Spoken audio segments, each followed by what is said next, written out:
L'objectif, le but, c'est d'améliorer les résultats pour les patients. C'est-à-dire?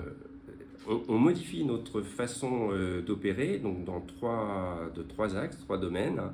Le premier qu'on a utilisé ici, donc introduire des électrodes, un implant cochléaire, enfin les électrodes d'un implant cochléaire dans l'oreille interne. L'utilisation du robot permet de minimiser les risques traumatiques à l'intérieur de l'oreille interne. Ensuite, la deuxième grande utilisation, c'est de porter un endoscope. Au lieu d'opérer sous microscope l'oreille moyenne, c'est-à-dire autour des osselets, on va approcher à l'intérieur de l'oreille un endoscope, ce qui nous permet d'élargir le champ de vision et d'aller voir dans des angles auxquels on n'a pas accès par le microscope en vision directe. Mais ça ne facilite pas la durée d'intervention, par exemple? Alors, dans le cadre de la pose de l'implant cochléaire, vu que c'est l'acte de pose lui-même, non, ça ne change rien.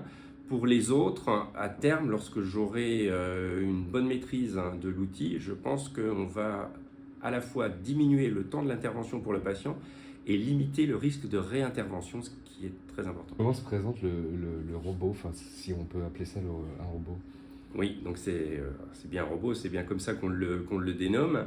Donc ça a à peu près l'allure d'un microscope relativement large, une base qui est placée sur le côté de la table opératoire et un bras qui passe par-dessus le patient au niveau de son oreille.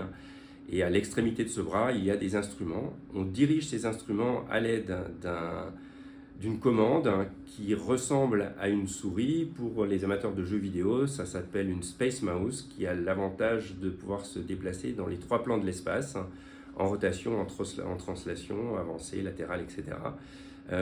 On a diverses commandes autour du joystick proprement dit, qui permettent de modifier la vitesse d'approche, l'axe de rotation, ou la translation, la bloquer ou l'accélérer.